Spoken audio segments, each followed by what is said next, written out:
I live in a split-level house with my boyfriend, and our bedroom is upstairs. In our bedroom, we have a half window that overlooks the lower split of our house, meaning that there is a roof that comes right under our window. This window also overlooks our backyard, which is all woods and pretty much no neighbours. We never see anyone back there, which is the reason that we didn't have blinds on it. So it was late one night, and we were in bed just fooling around with the bedroom lights on. We carried on and hung out relaxing in bed for an hour or so, and then decided to call it a night. We flipped the lights off, and we were falling asleep. But about 5 minutes after turning the lights off, we hear a man's voice from outside the window in a sing-song voice say, "Good night." We both froze in place, and I mustered the courage to say to my boyfriend, "Did you hear that?" He responds that he did and hops out of bed. He then goes downstairs and gets his gun out of his safe and goes into the backyard while I call the police. Listen, we all know that this was not a smart idea, so let's save it, but we did it anyway. He searches the roof and the yard for a while and finds no one. He returns in the house and replaces the gun in his armory instead of the safe, next to a MacBook Air and $1,000 of cash. The police come and take a report. My boyfriend and I have a sleepless night, but the next morning we go to work as usual. And thankfully, my boyfriend returns home first to find that our house has been broken into and completely destroyed. Everything is thrown apart as if someone was looking for one specific thing. The drawers were turned upside down, the closets were ransacked, cushions off the furniture, etc. My boyfriend calls the police, and while waiting for them to arrive, he assesses the damage, looking for missing items. And a sinking feeling sets in as he realizes that the only thing missing in the house is the gun that he went out with the night before. And when I say only, not even the stack of cash laying next to the gun was missing. After this happened, we got security cameras, motion sensor lights on the outside of our house, and blinds. The police never found the guy or the gun, and I think that we're lucky that we haven't had anything related happen again. But the question still haunts us, though. How long had he been watching us, and was it just once? Had it been since we moved in? Where was he hiding while watching my boyfriend look for him carrying that gun? What creepy message was he trying to send by only stealing the gun? I still can't shake that sing-song voice that he said that night as well.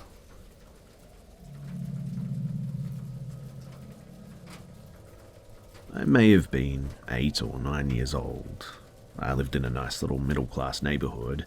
One of my best friends, Raven, lived across the street diagonally, one house down, so I often spent evenings at her home after school. Raven's home would always call my mum to let her know that I was leaving and to expect me in the next minute or so. This way Mum knew to unlock our front door. Often she stood and watched from the screen door to make sure that I got across okay as well. But it was around this time that I had begun noticing this beat-up red car, possibly an old VW or Buick or something, that would pass by almost every night as I ran back across the street. I would always head home just after dark, so maybe around 8:30, any time that I was leaving Raven's house. And it was always rolling just super slow. The speed limit was like 25 miles per hour, and I want to say that this vehicle always passed at maybe half that. But one night, as I was leaving perhaps a bit later than usual, I stepped out of the side door of Raven's house just as the car was about to pass the house completely. It stopped in the road and backed up as I approached the side of the road. The window was rolled down just as the car stopped in front of me, and a little woman with short reddish-brown hair and blue-framed glasses was smiling sweetly at me. "Hi, sweetheart. It's a little late for you to be out right now, isn't it?" She asked me. Her voice was low and pleasant. No, Mum lets me. I'm just walking home now," I replied, stupidly. "Oh, gosh. How silly of your mother. There's all kinds of bad people out here late at night. Where do you live, sugar? I'll give you a ride." Just then, my mum came bursting out of our front door and screamed, "Leave her alone," as she began running to me. The woman's pleasant demeanor dropped, and I heard her mutter a word, possibly the F word, as she slammed her foot on the gas and took off at well over the speed limit. And on top of this, she didn't stop at the nearby stop sign either. She just blasted through it to make her escape. After this, I got a nice lecture that night, but also a lot of tight hugs. My mum was super glad that she chose to look out of the storm door to check on me instead of just letting me wander home that day. I could have been taken for sure, and she told me as much as well. I can't really remember if the police were called or not, but I never interacted with any officers, so I hazard a guess to say no. But it doesn't end here, though. Like most little kids, I really like setting up lemonade stands. Unlike most little kids, though, I also enjoyed hand making and baking cakes and brownies and cookies, and also selling those at my lemonade stands. And about 2 weeks after the prior incident, I would say, a beautiful sunny Saturday, Mum helped me with the baking and helped me make some lemonade and set me up in the front yard with my sign. She had been paranoid since the prior incident, though, and had hardly let me out of her sight aside from school and the bus, and this was no different. She stayed outside with me all while I sold my little treats to passerbys, until she had to run to the restroom. It would obviously be a huge pain to take everything down and bring it inside while she went, and then to bring it all back out and set it up again. So she figured that I'd be okay for just a few minutes, considering it was the middle of the afternoon, and usually predators aren't that stupid. Mum left me alone for several minutes while she went to the bathroom, and presumably went to grab a snack as she was gone for 10 or so minutes. And you can probably guess it, but a familiar face walked up about 8 minutes in. She appeared from around some bushes down the street. I didn't see her in the distance walking up. I honestly saw her even stand up from behind some bushes and brush herself off and begin walking towards me. Her clothes were smart, though, and sophisticated looking, almost like a pantsuit. It was a real clash with just how ratty her car had been, but that same placating smile was on her face, and her eyes glinted behind the same glasses. "Oh, cute. A lemonade stand. Hi again, sweetie. Sorry for bothering you the other night. I didn't realize just how close to home you were. Mum told me not to talk to you. Go away." I said it as meanly as I could muster, but Mum had rightfully made me so frightened of this woman that I'm sure I just sounded like the scared little girl that I was. "Come on now, Mary." She spoke my real name, by the way, first and last, and my eyes immediately got big. "I'm a friend of your parents. I live just down the street. Remember? We met at the pool this past summer." I definitely had no recollection of her, though. "If you're their friend, then why did you leave so quick?" "Mom?" I began shouting for my mother, and this made her crouch down in front of my table, eye to eye with me. "We don't need to do that. I just want to talk to you. You like to bake, right? I have a really fancy kitchen with a nice baker's oven. All sorts of cool gadgets to make baking cupcakes and stuff like this. Super fun." No. Mum?" I stood up and I pushed the table into this woman and started running for the front door. This woman then kicked the folding table away and started to chase me until my mum appeared in the doorway. She flung the door open and I barreled into her, and the woman stopped running and stood in the yard. "What are you doing to my daughter?" my mum shouted at her. "Oh my goodness, your child is rude. I was just trying to buy a cupcake and she shoved the table into me and ran. And look, now I have lemonade all over my clothes." The woman clearly lied through her teeth. I really don't think she was expecting my mum to come back. "That's the lady from that night in the car." I was now trying to get around my mum and even hide behind her. My mum pulled out her cell phone, and this time I know that she called the police. The woman immediately ran off back the direction that she came. The cops then appeared at some stage, and one took statements while the other one patrolled the neighborhood searching for her. And they actually ended up finding her car parked at the grocery store that was just up the road, about a half a mile at the other end of the neighborhood. They waited a long time as well for her to show up and come and claim it, but she just never did. And they never could find her either. I never did see her again after that, though, of which I'm obviously very thankful.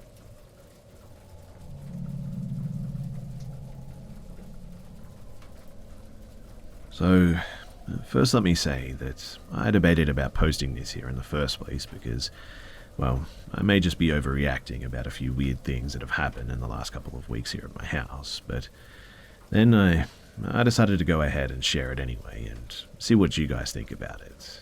And please, do tell me if I am overreacting. I really won't be offended at all if anyone tells me that I'm just being silly.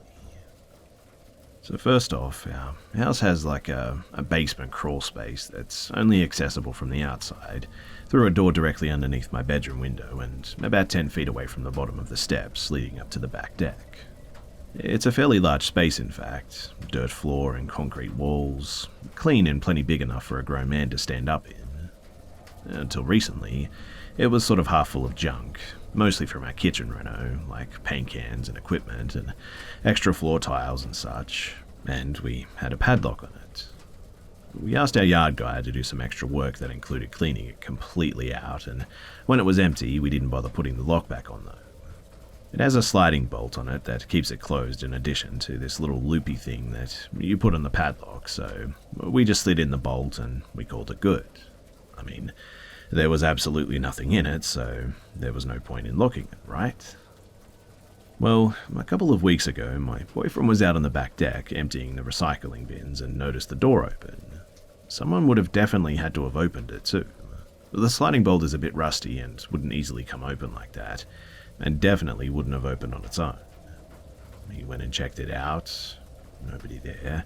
Still completely empty.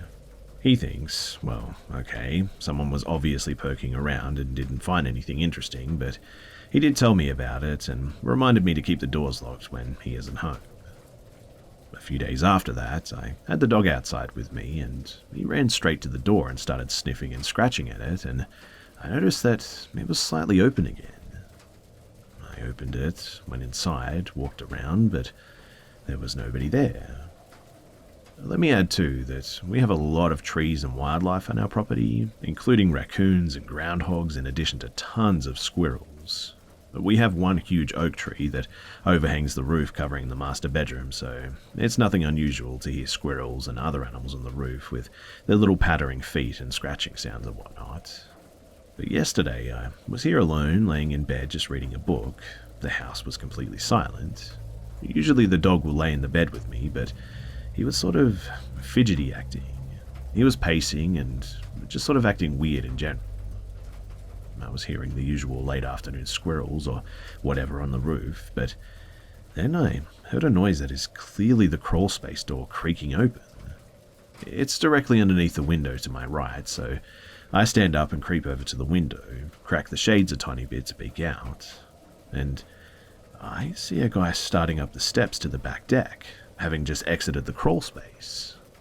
I immediately said, "Oh heck no," dropped the shades, and headed up the hall directly to the door that he was heading for to confront him.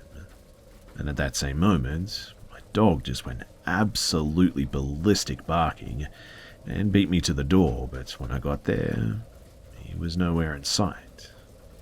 I only saw him through the window for maybe a second, and I only saw him from the back as he was heading up the steps. He was wearing some sort of a ball cap, so I couldn't have even said what color his hair was. I'm guessing that my dog scared him away, but what was he doing, just walking up to my porch in broad daylight like that, with someone obviously home, if he hadn't planned on knocking on the door? And no one would knock on that door anyway, because people come to the front to knock, not walk all the way around the back where the trees in the backyard are. I waited a few minutes though, then got my pepper spray out of my purse and went to investigate. And sure enough, the crawlspace door was open again. No one inside, thankfully, but when my boyfriend got home, he put the padlock back on it. Then he got my gun out of the safe, where it's been for years, and insisted that I keep it under the mattress on my side of the bed. I only agreed to do that after he loaded it with rat shot, because I don't think that I could shoot a human being, not even in self-defense, and rat shot won't do much more than scare someone with the noise of the gunshot. He was really angry at me that I went by myself into the basement to go and check things out like that. But I'm just more angry than frightened, if I'm being honest. I don't know if I'm overreacting, that just because someone had been inside the basement a few times, I automatically assumed that the man that I saw was responsible and meant harm. I'm fairly certain that he did come from there, though, because I definitely heard the door open just seconds before I saw him on the steps. But with it locked up though now, I guess if someone had been routinely in and out of it, that's going to stop. Like I said, I just don't know if I'm freaking out over nothing or if this is more serious. I'm keeping my doors locked just in case though, and I'll definitely be keeping a lookout. And if anything else happens, I'll be sure to let you guys know.